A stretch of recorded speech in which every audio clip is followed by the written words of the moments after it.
बच्चों आज अपन फिजिक्स में नया टॉपिक कर रहे हैं। चैप्टर वही है resolution of vectors. Resolution of vector, resolution का मतलब होता है वेक्टर को पार्ट्स में ब्रेक कर देना, वेक्टर के दो टुकड़े कर देना, उसको मतलब होता है रिजोल्यूशन ऑफ वेक्टर्स। जैसे मान लो कि एक वेक्टर आर है, ये वेक्टर आर, अब अपन को इसके दो पार्ट्स करने हैं। सपोज जैसे ये एक वेक्टर हो गया P, ये एक वेक्टर हो गया Q। ये तुम्हें याद हो तो अपन ने ट्राइंगल ऑफ वेक्टर एडिशन पढ़ा था। ट्राइंगल ऑफ वेक्टर एडिशन में मैंने बताया था कि ये जो दो वेक्टर होते हैं, ये और ये, इनका सम होता है ये थर्ड वेक्टर। वैसे यहां पर R को मैं लिख सकता हूं vector P plus vector Q। Triangle of vector addition में हमने पढ़ा था ये वाले वेक्टर प्लस ये वाले वेक्टर का सम होता है ये वाला वेक्टर। तो मैंने वैसे R को लिख लिया P प्लस Q। अब यदि R है P और Q का सम, मतलब R के ये दो पार्ट्स हो गए, तो ये जो दो पार्ट्स हैं इनको अपन बोलते हैं दो components. P and Q are called components of vector, components of vector। ठीक है, तो किसी वेक्टर को उसके पार्ट्स में ब्रेक करना, इसको अपन बोलते हैं रिजोल्यूशन ऑफ वेक्टर्स। और उसके जो दो पार्ट्स होते हैं उनको अपन बोलते हैं दो कंपोनेंट्स ऑफ वेक्टर। ठीक है, तो ये तो मतलब हो गया रिजोल्यूशन ऑफ वेक्टर का और उसके कंपोनेंट्स का।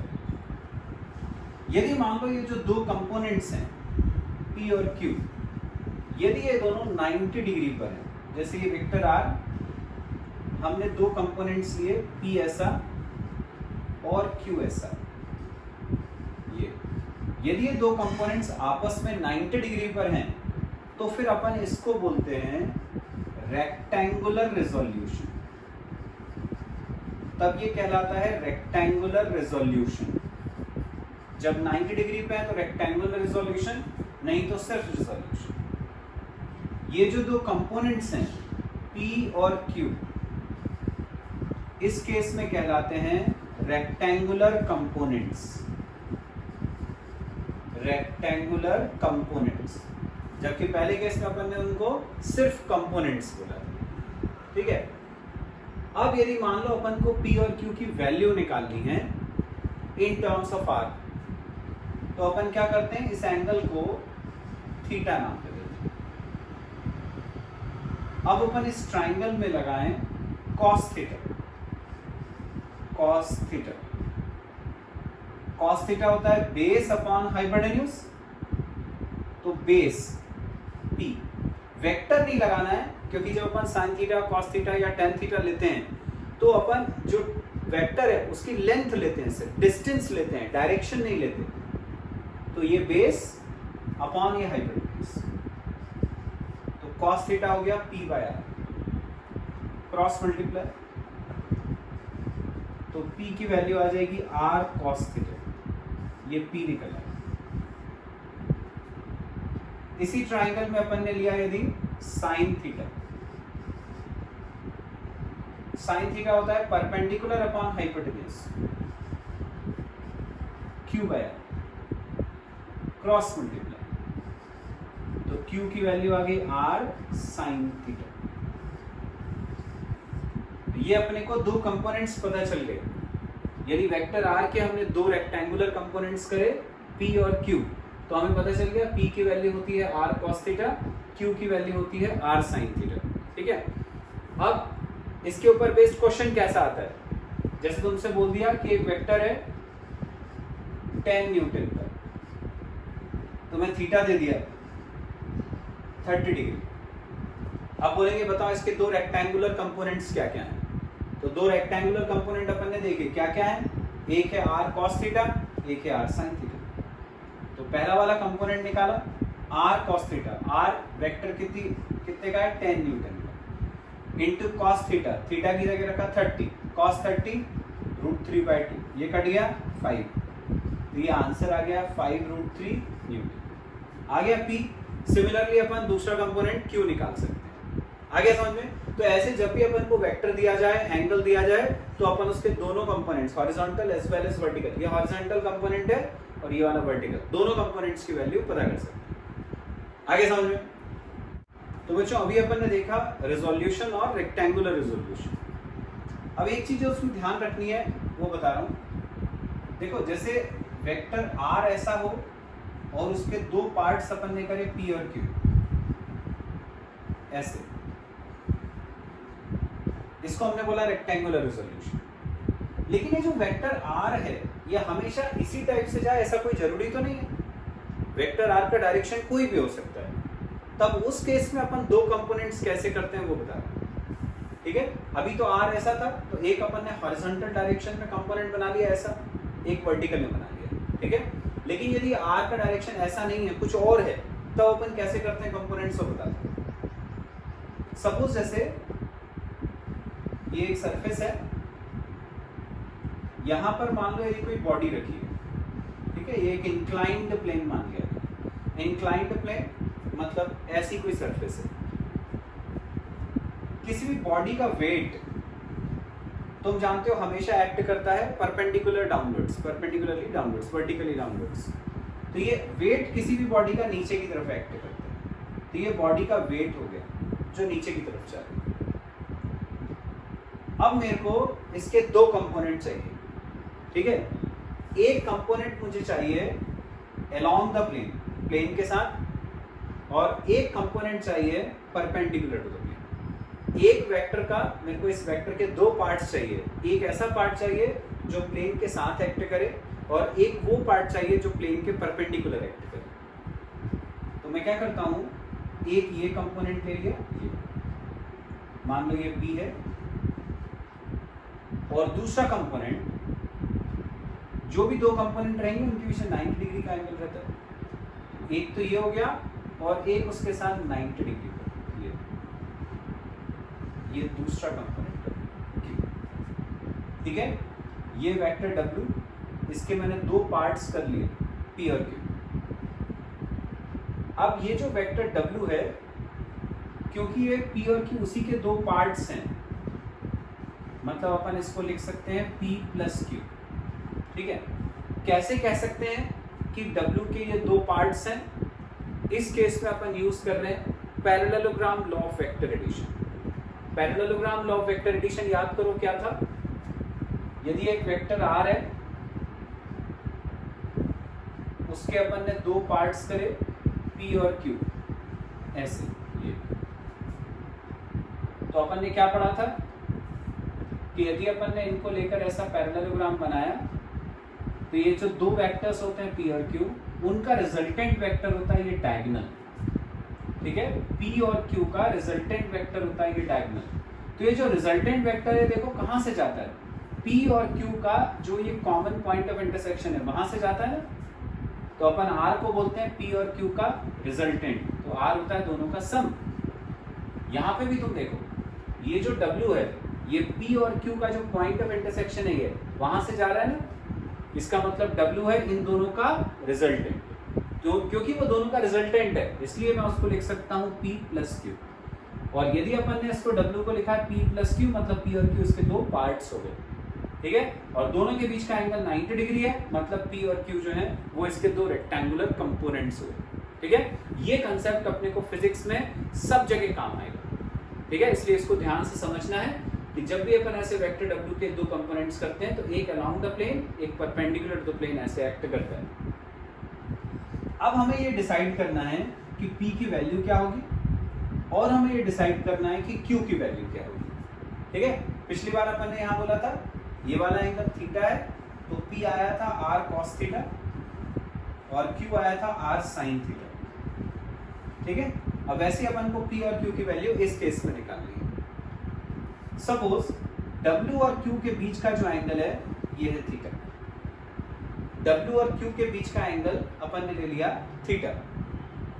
ठीक है, अब हमें डिसाइड करना है कि P की वैल्यू क्या है और Q की वैल्यू क्या है। तो अब ये देखो कैसे डिसाइड करते हैं। इसको एक्सटेंड करा हमने, यहां से एक परपेंडिकुलर बनाया, यहां से एक इधर परपेंडिकुलर, मतलब ये जो फिगर अपना पैरेललोग्राम था वो 90 डिग्री का एंगल होने की वजह से एक रेक्टेंगल हो गया। मैं इसमें ये वाला ट्राइंगल लेता हूं ABC। इस ट्राइंगल ABC में मान लो मैं लगाता हूं cos थीटा। इस ट्राइंगल ABC में मान लो मैं लगा रहा हूं यदि cos थीटा, मैंने लगाया cos थीटा, ट्राइंगल लिया ABC। cos थीटा की वैल्यू क्या होगी? Base upon hypotenuse, AB upon AC। AB क्या है देखो, AB है Q। ट्रिग्नोमेट्रिक रेशियो लगाते समय वेक्टर की सिर्फ लेंथ लिखी जाती है, इसलिए वेक्टर का डायरेक्शन नहीं लेता हूं। Base upon hypotenuse W, cross multiply, तो Q की वैल्यू आ गई W cos थीटा, ये Q निकल आया। Q की वैल्यू आ गई W cos थीटा। सिमिलरली अपन इसी ट्राइंगल में sin थीटा लगाए, सेम ट्राइंगल sin थीटा लगाए, sin थीटा होगा परपेंडिकुलर अपॉन हाइपोटेन्यूज, मतलब BC by AC, BC by AC value रखते हैं इसमें BC। ये रेक्टेंगल बन गया था, मैंने तुम्हें बताया रेक्टेंगल में अपोजिट साइड्स इक्वल होती है, तो ये P है तो ये भी P हो गया। तो अब sin थीटा हो जाएगा BC की लेंथ है P अपॉन AC की लेंथ है W, क्रॉस मल्टीप्लाई, तो P की वैल्यू आ गई W sin थीटा। तो देखो आ गया ना Q और P, Q हो गया W cos थीटा, P हो गया W sin थीटा, दोनों वैल्यू अपने को पता चलेगी। अब इसको याद रखने का एक आसान तरीका तुम्हें समझा रहा हूं। देखो जब भी अपन किसी वेक्टर के दो पार्ट्स करते हैं, दो रेक्टेंगुलर कंपोनेंट्स करते हैं, तो हमेशा वो कंपोनेंट जिसके साथ एंगल जुड़ा हुआ होता है उसकी वैल्यू में cos आता है, और वो कंपोनेंट जिसके साथ एंगल कनेक्टेड नहीं होता उसकी वैल्यू में sin आता है। Q के साथ एंगल जुड़ा हुआ था तो Q की वैल्यू हो जाएगी W cos theta, W cos theta, ठीक है। cos के साइन साथ हमेशा वो वेक्टर आएगा जिसके अपन ने दो पार्ट्स करे, मतलब जो बीच में रहता है वो आएगा cos या साइन के साथ, ठीक है। तो जिस कंपोनेंट के साथ एंगल जुड़ा है उसकी वैल्यू में cos आएगा, जिस कंपोनेंट के साथ एंगल जुड़ा हुआ नहीं है उसमें साइन आएगा, तो P की वैल्यू में आएगा W sin थीटा, ठीक है। जो पहले वाला बताया था मैंने उसको भी तुम देख सकते हो, वो भी इसको फॉलो करता है, इस शॉर्ट ट्रिक को फॉलो करेगा। R के दो पार्ट्स थे P और Q, P के साथ में एंगल जुड़ा है, ये थीटा एंगल इसके साथ कनेक्टेड है, तो P की वैल्यू में cos है, जिसमें एंगल कनेक्टेड है उसमें cos, तो P हो गया R cos थीटा। दूसरे में ये वाला एंगल कनेक्टेड नहीं है तो उसके सामने आ रहा है, इसके साथ जुड़ा हुआ साइड नहीं है Q, तो Q की वैल्यू हो जाएगी R sin, ठीक है। तो अब ये जो शॉर्ट ट्रिक है इससे तुम बहुत आसानी से दो कंपोनेंट की वैल्यू मेरे को बता सकते हो, ठीक है। जैसे मान लो मैं बोलूं कि एक वेक्टर है ये है वेक्टर R, ठीक है। अब मैंने इसके दो कंपोनेंट करे, मान लो एक ऐसा जा रहा है कंपोनेंट और एक ऐसा जा रहा है। मैं बोलूं कि यहाँ पर ये वाला एंगल है थीटा। अब मुझे दो कंपोनेंट्स बताओ क्या क्या हो जाएंगे। तो देखो ये वाले कंपोनेंट के साथ में एंगल जुड़ा है तो ये हमें पता चल गया, ये हो गया R cos थीटा, इसके साथ एंगल जुड़ा हुआ नहीं है तो ये हो गया R sin। तो ये अब अपन ने बहुत इजीली निकाली। आगे समझ में, हमेशा किसी वेक्टर के दो पार्ट्स करोगे, जिसके साथ एंगल जुड़ा है उसमें cos लगा देंगे, जिसके साथ एंगल नहीं जुड़ा है उसमें sin लगा देंगे। तो अब इस चीज को, इस ट्रिक को हमेशा ध्यान रखना, ये अब तो पूरे फिजिक्स में काम आने वाला है। रिजोल्यूशन से रिलेटेड ही बच्चों नेक्स्ट टॉपिक है resolution in two dimension. Two dimension मतलब अपन को दो एक्सेस यूज करने हैं, एक्स एक्सिस और वाई एक्सिस। मतलब किसी वेक्टर के दो पार्ट्स करने अपन को, उसमें से एक पार्ट एक्ट करना चाहिए अलोंग एक्स एक्सिस और दूसरा पार्ट एक्ट करना चाहिए अलोंग वाई एक्सिस। तो सपोज ये एक वेक्टर है R जो O और P पॉइंट को ज्वाइन कर रहा है। P के कोऑर्डिनेट्स हैं x और y। यदि P के कोऑर्डिनेट x और y हैं तो उसका मतलब तुम समझते हो, यहाँ से यदि अपन ये परपेंडिकुलर डाल दें तो उसकी लेंथ y हो जाएगी। P का जो यहाँ से डिस्टेंस होता है वो x होता है। किसी भी पॉइंट के जो दो कोऑर्डिनेट होते हैं उसमें जो पहला वाला कोऑर्डिनेट होता है वो उसका डिस्टेंस बताता है फ्रॉम y एक्सिस, ये वाला डिस्टेंस x होता है, ये x है तो ये भी x। जो सेकंड कोऑर्डिनेट है वो डिस्टेंस बताता है फ्रॉम x एक्सिस, मतलब ये y। ठीक है, तो ये अपन ने वेक्टर r के दो पार्ट्स कर लिए, एक हॉरिजॉन्टल डायरेक्शन में, एक वर्टिकल, एक अलोंग x एक्सिस है, एक y एक्सिस है। ठीक है, x एक्सिस के डायरेक्शन में जो यूनिट वेक्टर होता है, यूनिट वेक्टर जब चैप्टर स्टार्ट हुआ था, वेक्टर टॉपिक स्टार्ट हुआ था, तभी मैंने बताया था यूनिट वेक्टर मतलब ऐसा वेक्टर होता है जिसकी लेंथ 1 होती है। ऐसा यूनिट वेक्टर जो x एक्सिस के डायरेक्शन में एक्ट करता है उसको अपन लिखते हैं i कैप। कैप का मतलब होता है इस वेक्टर की लेंथ 1 है, मतलब ये x एक्सिस के डायरेक्शन में 1 सेंटीमीटर का कोई भी वेक्टर, ये i कहलाता है। ऐसी y एक्सिस के डायरेक्शन में जो यूनिट वेक्टर है जिसकी लेंथ 1 है वो j है। ये पूरे y एक्सिस पर 1 सेंटीमीटर लेंथ का कोई भी वेक्टर हो सकता है। ठीक है, अब अपन ये जो o से m तक की लेंथ है वो तो जानते हैं x, o से m तक का जो वेक्टर है उसकी वैल्यू निकालते हैं। तो अपन ने क्या पढ़ा अभी कि x एक्सिस के डायरेक्शन में फॉर 1 सेंटीमीटर लेंथ, 1 सेंटीमीटर के लिए वेक्टर इज, यदि अपन ने 1 सेंटीमीटर लेंथ ली तो यहाँ पे इस डायरेक्शन में वेक्टर कौन सा है, i कैप। तो यदि अपन o से m तक की लेंथ ले रहे हैं x सेंटीमीटर, तो फॉर x सेंटीमीटर वेक्टर हो जाएगा x इंटू i। ठीक है, तो ये x सेंटीमीटर लेंथ किसकी थी, OM की, तो अपन को वेक्टर OM पता चल गया xi, तो वेक्टर OM आ गया xi, ये अपने को वेक्टर OM पता चल गया। बस अब ऐसे ही लेते हैं अपन MP वाला वेक्टर। ठीक है, अपन को बताया कि ये Pn किस डायरेक्शन में है, MP y एक्सिस के पैरेलल है, y एक्सिस के डायरेक्शन में है। y एक्सिस के लिए यूनिट वेक्टर की लेंथ कितनी थी, j, तो फॉर 1 सेंटीमीटर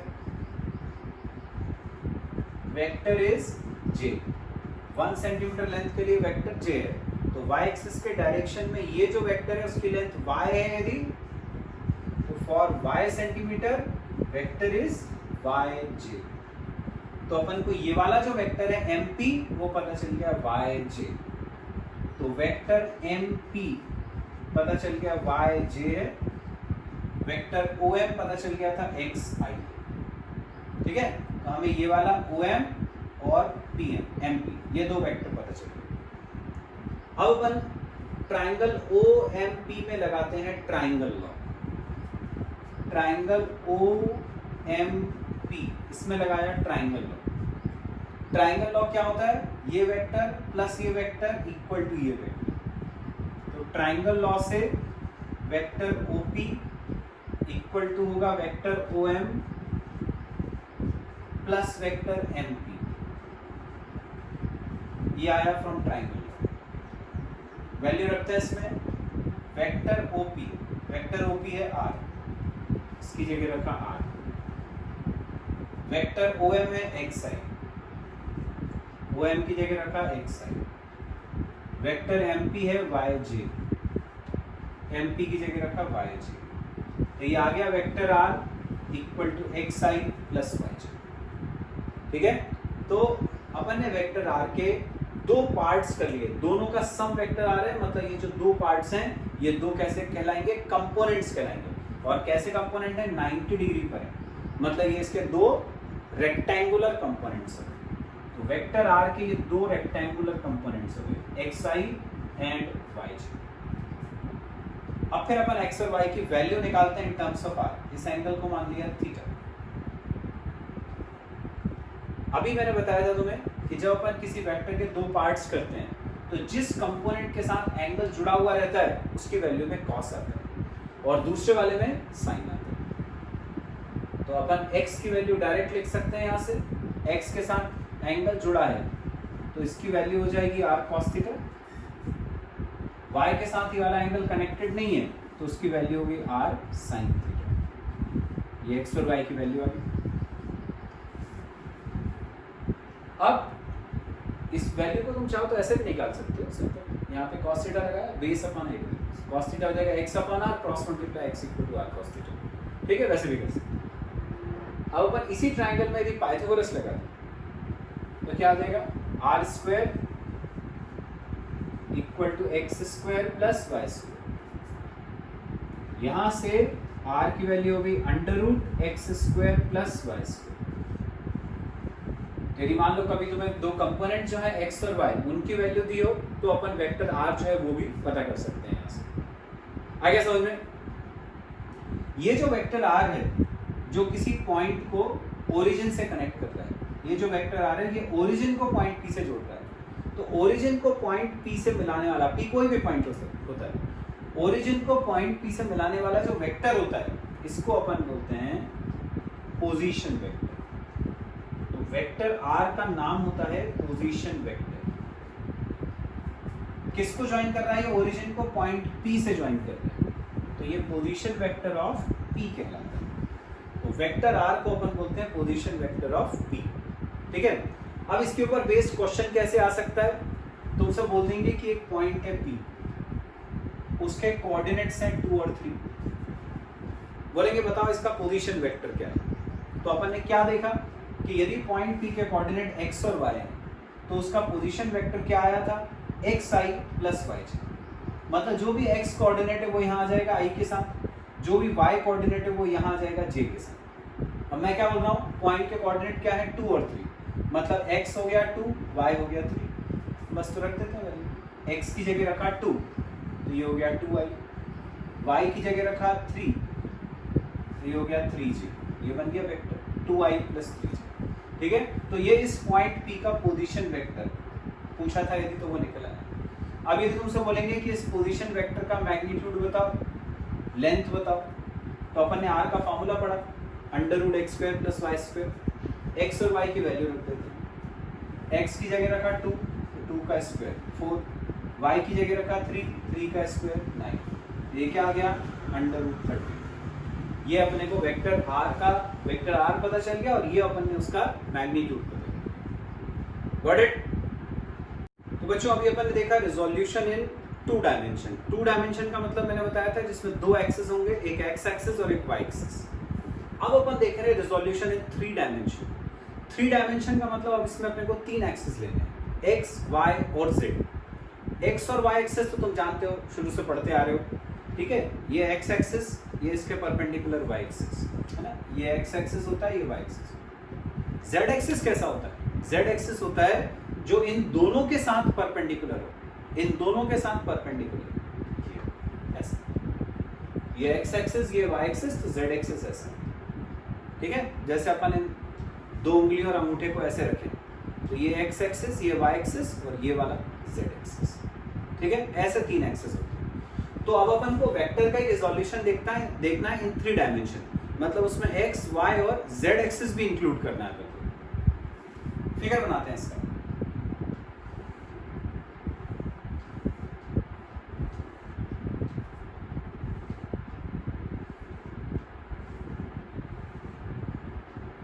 एक रेक्टेंगल, फिर एक और रेक्टेंगल, ऐसा बॉक्स जैसा बना हुआ है।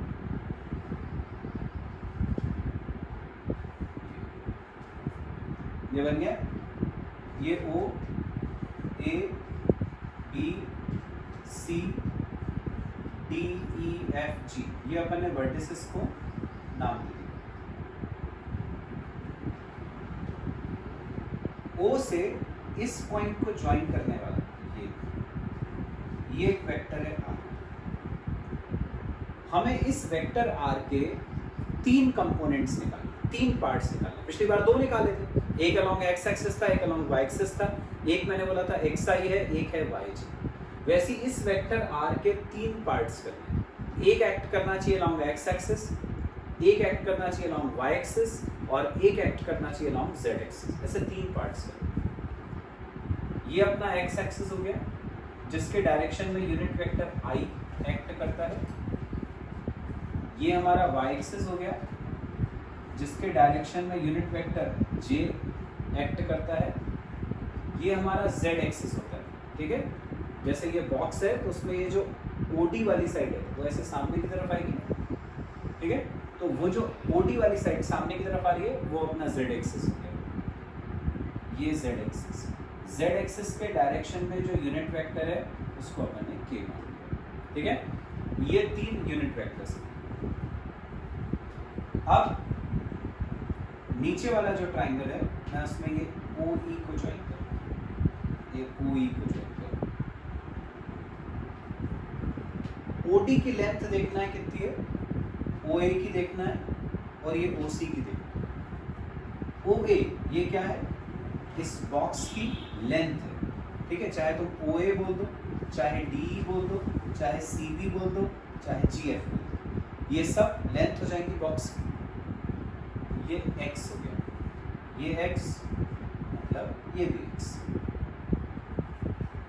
नीचे वाले फिगर से भी देख के समझ में आ रहा है, नीचे एक रेक्टेंगल बन रहा है, ठीक है। ये वाला एंगल जो है वो 90 डिग्री का है, 3 डायमेंशनल फिगर है, ठीक है। ये जो OD है वो ऐसे सामने की तरफ आ जाता है, मतलब ये एंगल ऐसे 90 डिग्री का होगा, ठीक है। जैसे एक रूम को तुम सपोज कर सकते हो, जैसे कि ये रूम हो गया, उसमें ये लेंथ हो गई, ऐसे में ब्रेड्थ हो गई और ये हाइट हो गई। तो लेंथ और ब्रेड्थ के बीच का एंगल 90 डिग्री का होता है। तो ये यहाँ पे 3 डायमेंशनल फिगर है, इसलिए तुम्हें 90 डिग्री दिख नहीं रहा है, लेकिन वो एक्चुअल में 90 डिग्री का है, क्योंकि ये लेंथ है और ये ब्रेड्थ है, ठीक है। ये जो ब्रेड्थ है बॉक्स की, इसको y मान, ये y है मतलब ये भी है, ये Z एक्सिस के अलाउंस है, इसको Z मान, ये y एक्सिस के अलाउंस, इसको अपन ने y नाम दे दिया, ये हमारा Z, ठीक है। यहाँ अब वेक्टर OA निकालते हैं, वेक्टर OA ये किस डायरेक्शन में एक्ट कर रहा है, अलोंग x एक्सिस। अब अपन ने पिछली बार किया था कि 1 सेंटीमीटर के लिए वेक्टर यदि I है तो x सेंटीमीटर के लिए x है।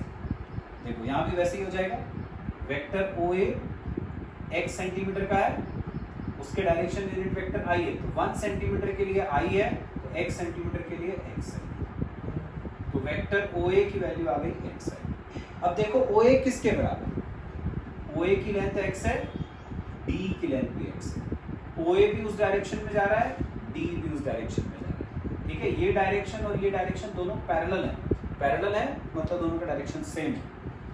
तो OA जितना होगा उतना ही अपना वेक्टर DE आ गया, ठीक है। चलो अब ये निकालते हैं OD के डायरेक्शन में यूनिट वेक्टर क्या है, K। लेंथ कितनी है OD की, Z।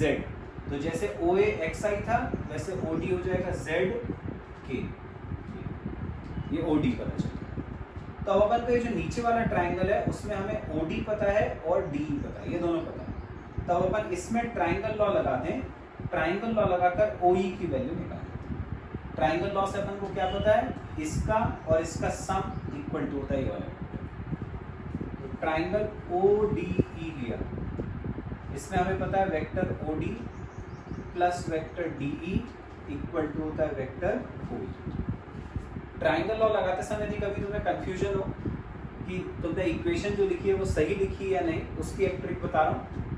ये जो बीच का लेटर है वो दोनों में कॉमन आता है, और जो सम होता है इनका वो होता है फर्स्ट और लास्ट लेटर। ये जैसे OD प्लस D है तो D कॉमन आ रहा है और उनका सम OE होगा, ठीक है। जैसे वेक्टर AB प्लस BC किसके बराबर होगा, B कॉमन वाले को छोड़ दो क्या हो जाएगा AC। ऐसे ट्राइंगल लॉ लगाते समय ध्यान रख सकते हो, तुमने इक्वेशन सही लिखी है या नहीं उसको चेक कर सकते हो। तो ये OD plus D equal to OE हो गया। चलो वैल्यू रखते हैं इसमें, OD की वैल्यू है ZK, ये रखा ZK। DE की वैल्यू XI, ये XI इक्वल टू OE। तो वेक्टर OE हमें पता चल गया, इस ट्राइंगल से OE पता चल गया कि वो ZK प्लस XI के बराबर है, ठीक है। अब अपन ये वाला ट्राइंगल लेते हैं OEF, ट्राइंगल OEF, ये ट्राइंगल है। इसमें देखो ये वाली साइड OE जो है वो कहाँ पर है, ये जो अपना पूरा बॉक्स है उसकी जो ये वाला प्लेन है, ये नीचे वाला ये बेस है। मतलब जैसे ये जो कमरा है, यदि ये जो कमरा है यदि अपन ये पूरा क्यूबॉइड मान लिया तो ये क्या है, ये इस कमरे की जमीन है, तो OE कहाँ पर बना हुआ है? ये जमीन पे बनी हुई लाइन, और ये क्या है? ये रूम की हाइट है।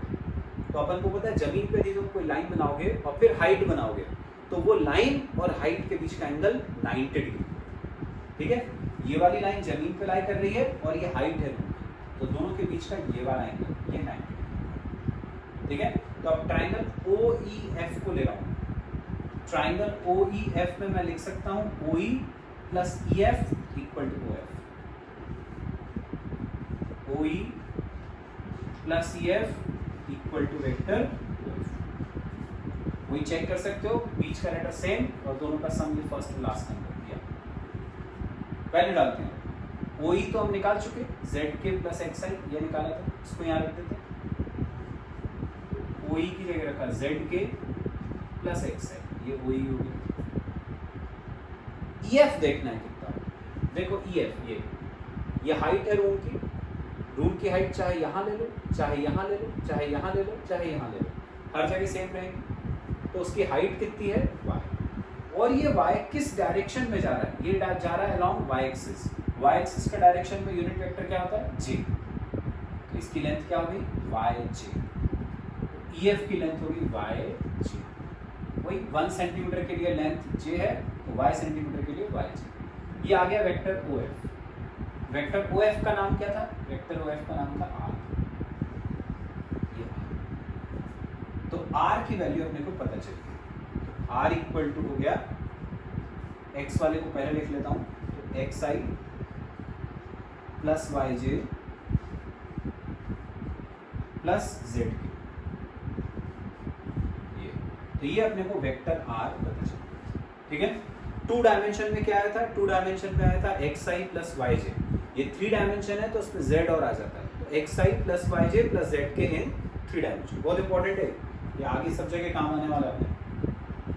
अब हमने पिछली बार R का मैग्नीट्यूड निकाला था 2 डायमेंशन में। मैग्नीट्यूड आया था R equal to under root x square plus y square, ठीक है? 3 डायमेंशन में देखते हैं।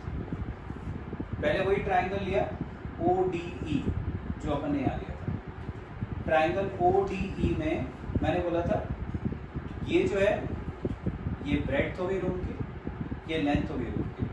ब्रेड्थ और रूम के बीच का एंगल ये 90 डिग्री होता है।